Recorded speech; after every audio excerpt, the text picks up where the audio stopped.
Good to Great. Why Some Companies Make the Leap and Others Don't, by Jim Collins. Introduction. Have you ever looked at your life, your career, or your organization and thought, this is good, things are fine? Of course you have. Most of us live in a world of good. We have good schools, good governments, good companies. But here is a dangerous truth, a truth that might be holding you back in ways you've never imagined. Good is the enemy of great. That's right. The comfort of good is a trap. It's a warm, cozy blanket that prevents us from ever making the leap into the extraordinary. We settle. We stop pushing. We stop questioning. And the vast majority of companies and people never become great precisely because they become good. But what if you could change that? What if there was a map, a blueprint for making that leap? What if greatness isn't a matter of luck or circumstance or being born a genius? What if it's a matter of conscious choice? For 5 years, a dedicated research team of 21 people, led by a brilliant thinker named Jim Collins, locked themselves away in what he calls a management research laboratory. They embarked on a monumental quest, a death march of financial analysis, sifting through 1,135 companies that appeared on the Fortune 500 list over a 30-year period. They analyzed nearly 6,000 articles and generated over 2,000 pages of interview transcripts. Their mission? To find the answer to a single powerful question. Can a good company become a great company, and if so, how? They weren't looking for companies that were always great. They were looking for the ugly ducklings, the average, unremarkable, plain Jane companies that for years just bumped along and then, seemingly out of nowhere, made the leap. They ignited a transformation that produced spectacular, sustained results, beating the general stock market by an average of 6.9 times over 15 years. To put that in perspective, that's a performance that beat industry giants like Coca-Cola, Intel, and General Electric. This is the story of what they found. It's a story that shatters our most common beliefs about success.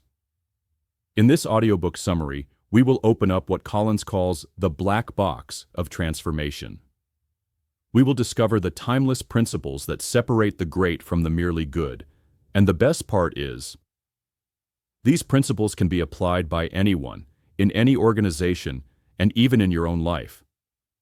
So, get ready. Because what you're about to hear might just change everything you thought you knew about what it takes to achieve greatness. About the author and the book. So, who is the man behind this groundbreaking research? Jim Collins is not your typical business guru. He's a student first, a teacher second. A former faculty member at the Stanford University Graduate School of Business, where he received the Distinguished Teaching Award, Collins is driven by a single, powerful force: undaunted curiosity. He doesn't start with answers. He starts with questions. He and his team operate from a management research laboratory in Boulder, Colorado, dedicating years to deep, empirical, data-driven projects that seek to uncover the fundamental physics of organizational performance. His first major work, Built to Last, co-authored with Jerry Porras, studied companies that were enduringly great from their very beginnings.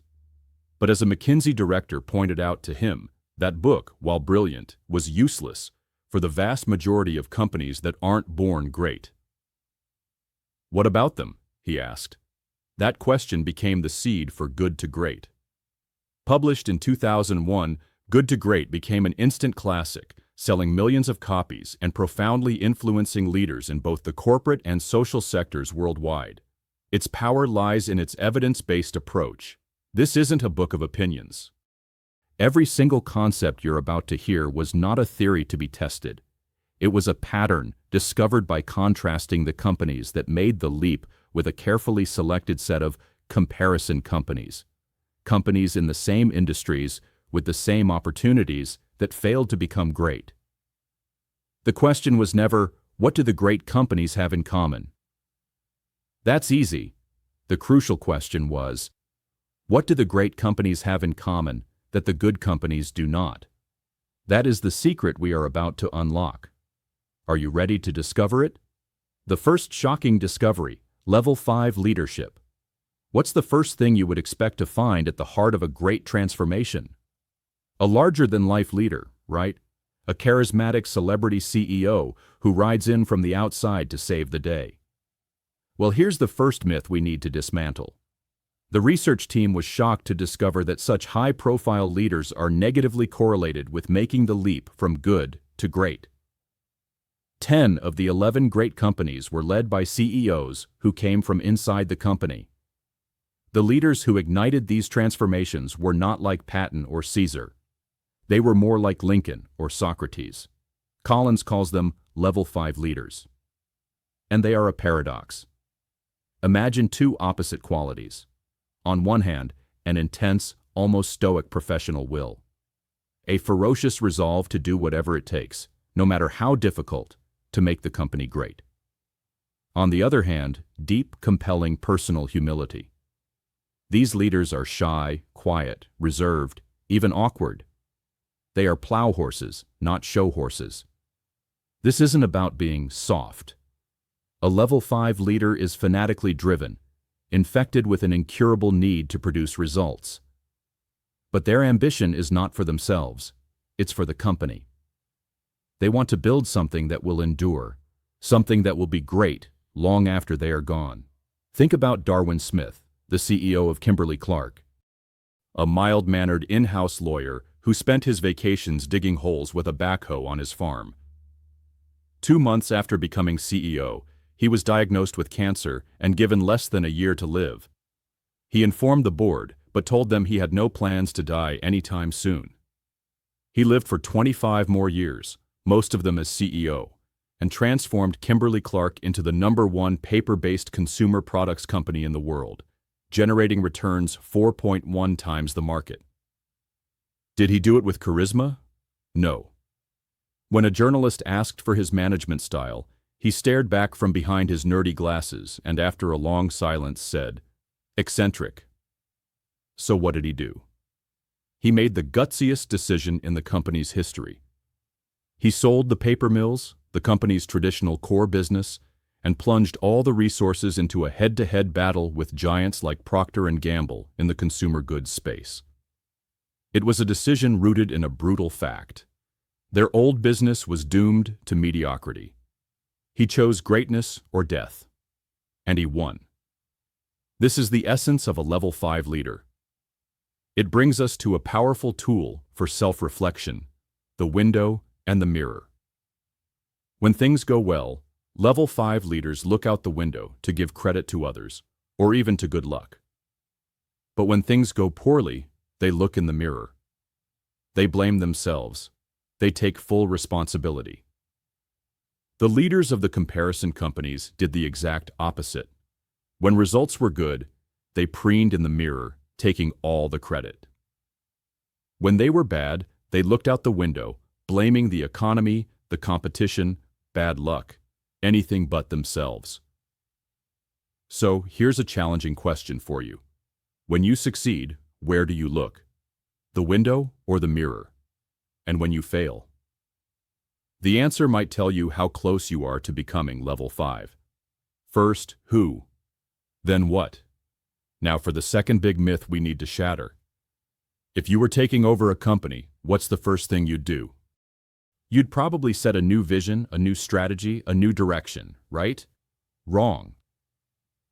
That's what the good companies did. The good to great leaders did something completely different. They didn't start with what. They started with who. They focused on getting the right people on the bus, the wrong people off the bus, and the right people in the right seats. And then, they figured out where to drive it. Their logic was simple, but profound.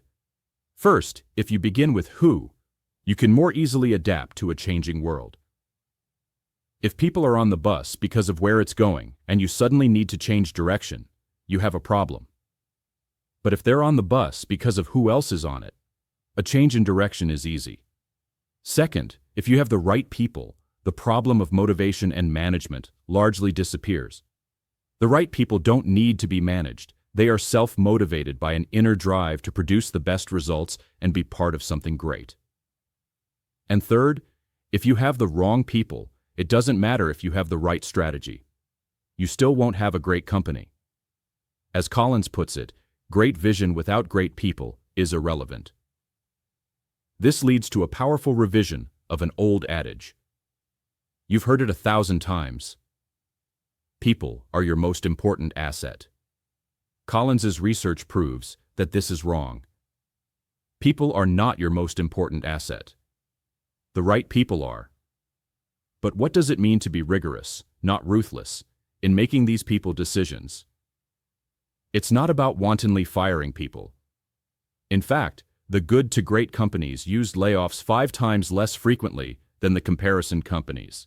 Instead, they followed 3 practical disciplines. Are you ready for them? The first discipline: when in doubt, don't hire, keep looking. The great companies understood that the ultimate throttle on growth is not markets or technology, but the ability to get and keep enough of the right people. They would rather leave a position open than fill it with the wrong person. The second discipline: when you know you need to make a people change, act. This sounds harsh, but think about it. Letting the wrong people hang around is unfair to all the right people, who have to compensate for their inadequacies. And it's unfair to the person who needs to get off the bus. You're stealing their time they could be using to find a place where they can truly flourish. To wait is not kind, it's just convenient for you. And the third discipline is fascinating. Put your best people on your biggest opportunities, not your biggest problems. The comparison companies were consumed by problem solving, but managing your problems can only make you good. It's building on your opportunities that can make you great. So ask yourself, is your team a bus full of the right people? And are you putting your very best people on your biggest opportunities, or are they stuck managing your biggest problems? The answer is the difference between good and great. Confront the brutal facts. All right, you have a level 5 leader at the helm and the right people on the bus. What's next? You need a good plan, a vision for the future. But where do good plans come from? Do they spring from the mind of a lone genius? Are they crafted in a 2-day off-site retreat? No.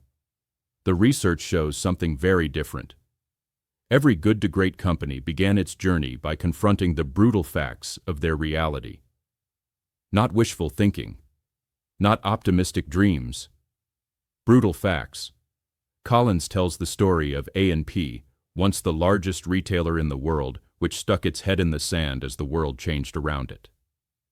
It knew its old store model was failing, but it refused to accept the evidence. It even created a new, successful prototype store called the Golden Key. And when it worked, what did A&P do? They didn't like the answers it gave, so they shut it down. Contrast that with Kroger. Kroger faced the exact same reality. They looked at the data and came to an inescapable conclusion. The old grocery store was dead.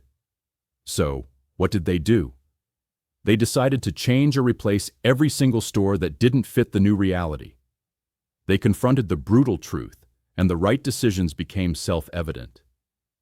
This leads to one of the most powerful psychological concepts in the entire book, the Stockdale Paradox. It's named after Admiral Jim Stockdale, the highest-ranking U.S. military officer in the Hanoi Hilton prisoner of war camp. He was tortured over 20 times and had no idea if he would ever see his family again. When Collins asked him how he survived, Stockdale said, "I never lost faith in the end of the story. I never doubted not only that I would get out, but also that I would prevail in the end." But then he said something shocking. Who didn't make it out? "Oh, that's easy," he said. "The Optimists." How could that be? The Optimists, Stockdale explained, were the ones who kept saying, "We're going to be out by Christmas." And Christmas would come and go. Then they'd say, "We'll be out by Easter." And Easter would come and go. And eventually, they died of a broken heart. And here is the lesson, the paradox that every great leader must embrace. You must retain absolute faith that you will prevail in the end, regardless of the difficulties. And, at the same time, you must confront the most brutal facts of your current reality, whatever they might be. This is not about motivation. In fact, one of the most demotivating things a leader can do is hold out false hopes. If you have the right people on the bus, they are already self-motivated. Your job is to create a climate where the truth is heard. How do you do that? Lead with questions, not answers. Engage in dialogue and debate, not coercion. And conduct autopsies without blame. When you do that, you build something unbreakable. You build resilience. You build a team that looks at adversity not as a reason to despair, but as a defining event that makes them stronger. The hedgehog and the three circles. What do you think separates the truly great from everyone else? Is it being smart? Is it having a complex, sophisticated strategy? The ancient Greeks had a parable. The fox knows many things, but the hedgehog knows one big thing. The fox is cunning, crafty, and sees the world in all its complexity. He chases many ends at once. The hedgehog, on the other hand, is a simple creature. When attacked, he does one thing, and he does it perfectly. He rolls into a spiky ball. And despite the fox's cleverness, the hedgehog always wins. The good to great companies were all hedgehogs. They weren't simpletons. They had a piercing insight that allowed them to see through all the complexity and identify one single organizing idea. Collins calls this the Hedgehog Concept. It's not just any simple idea. It is a deep understanding that comes from the intersection of three circles. The first circle: what can you be the best in the world at? And equally important, what can you not be the best at? This isn't about what you want to be the best at. It's an honest, egoless assessment of what you have the potential to truly master. This goes far beyond core competence. Being good at something will only ever make you good. Greatness comes from focusing only on what you can do better than anyone else. The second circle: what drives your economic engine? This is about discovering the single most important metric, the one economic denominator that has the greatest impact. For Walgreens, it wasn't profit per store, but profit per customer visit. For Wells Fargo, in a deregulated world, it became profit per employee. Asking what is our profit per X forces a deep understanding of your economic reality. And the third circle: what are you deeply passionate about? You cannot manufacture passion. You can only discover what truly ignites your passion and the passions of those on your bus.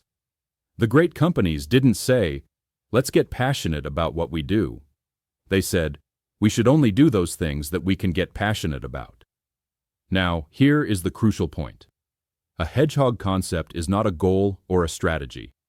It's an understanding. It's an insight that simplifies a complex world. The comparison companies set their goals based on bravado. We want to grow. But growth is not a hedgehog concept. The good to great companies found their concept, and as a result, they created such momentum that their main problem wasn't how to grow, but how not to grow too fast. Finding your hedgehog concept is an iterative process. It takes time, on average, 4 years for the companies in the study. But once you have it, it has the quiet, clear ping of truth. It provides the clarifying lens for every decision you make. So, I ask you, in your own life or work, have you found the intersection of those three circles? What can you be the best in the world at? What drives your economic or personal engine? And what are you truly, deeply passionate about? Find that intersection, and you will find your path from good to great. The unstoppable flywheel. So how does all of this come together? We've talked about level 5 leadership, first who, brutal facts, and the hedgehog concept. But what does the transformation actually feel like on the inside? Most of us imagine a dramatic revolution, a single defining moment, a miracle moment of breakthrough. But here is one of the biggest findings of the entire study.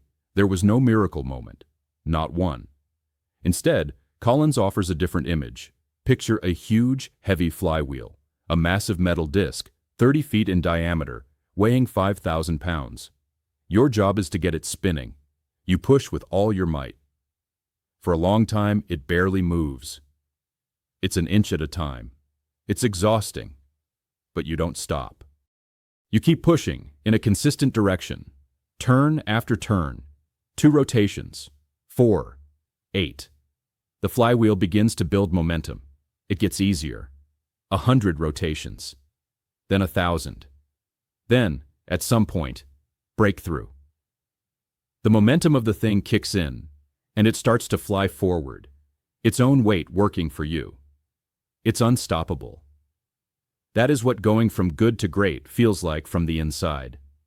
It's a quiet, deliberate process of figuring out what needs to be done, and then simply taking those steps, one after the other. Pushing the flywheel, turn by turn.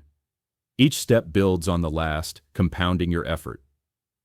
The media only reports on the breakthrough. They see the chicken jumping out of the egg, and they call it an overnight success. But they never saw the long, patient process of incubation inside. The good-to-great companies had no name for their transformations. No launch event. No grand program. Many executives said they weren't even aware a major transformation was happening until they were well into it. The comparison companies, on the other hand, lived in the doom loop. Instead of the patient, cumulative process of the flywheel, they were always looking for that one big program, that one magic bullet. They'd push the wheel in one direction, then stop, change course, and push it in another. They lurched from one restructuring to another, from one celebrity CEO to the next. They were driven by reaction, not understanding. The result? Disappointing results, and no accumulated momentum. The flywheel effect is how you get people aligned and committed. You don't need to manage change or motivate the troops with rah-rah speeches. When people see tangible results, when they feel the momentum building, they line up with enthusiasm to push. The right people want to be part of a winning team. Let the flywheel do the talking. The flywheel captures the entire process in one image. It starts with level 5 leaders who gravitate toward this quiet, deliberate model. You get the right people on the bus, the first big push. You confront the brutal facts, more pushes.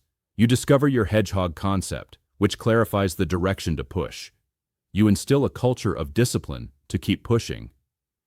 And you use technology as an accelerator of momentum, not a creator of it. Every piece reinforces the others, creating a coherent whole that is far more powerful than the sum of its parts. It is the relentless consistency of pushing day after day, year after year, that creates the breakthrough. What does your flywheel look like?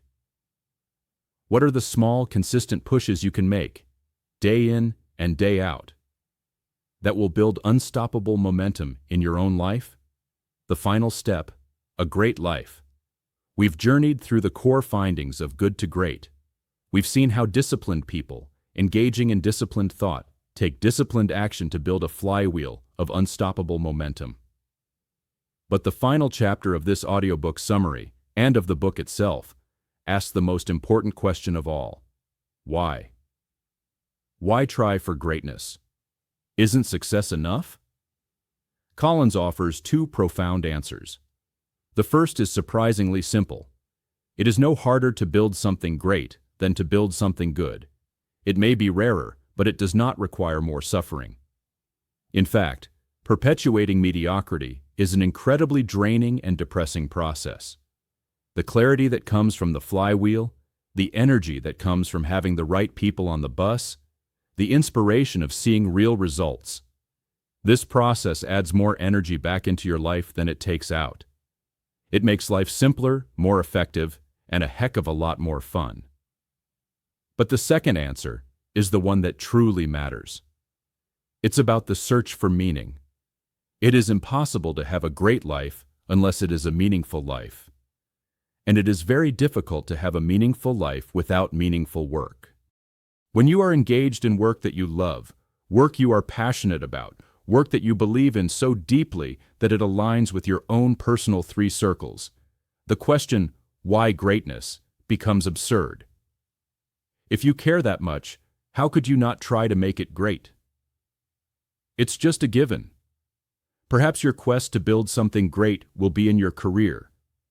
Or maybe it will be in your community, in a nonprofit, in your family, or in a class you teach. Find it somewhere. Get involved in something you care so much about that you want to make it the greatest it can possibly be. Not because of what you will get, but simply because it can be done. When you do that, you will start to grow, inevitably, toward becoming a level 5 leader. Your life and all that you touch will be the better for the effort. And you will gain that deepest of all satisfactions, knowing that your short time here on this earth has been well spent and that it mattered. Let's see what you've learned. Before we part, let me ask you a few questions to see if the core message of this powerful book has truly landed. First, who do you put on your bus? Do you first figure out the destination and then try to convince people to come along for the ride? Or do you focus first on getting the right people on the bus, knowing that together you can take it someplace great? Second, when you face a challenge, do you embrace the Stockdale Paradox? Do you hold unwavering faith that you will prevail, while simultaneously confronting the most brutal facts of your current reality? And finally, do you know your Hedgehog Concept? What is that simple, profound intersection of what you are passionate about, what you can be the best in the world at, and what drives your personal engine? Think about these questions, because the answers hold the key. This has been a summary of Good to Great by Jim Collins. We've only scratched the surface of the deep research and powerful stories contained within its pages. If you found this journey insightful, I urge you to pick up the full book. Don't just settle for good. Continue your journey and choose to be great.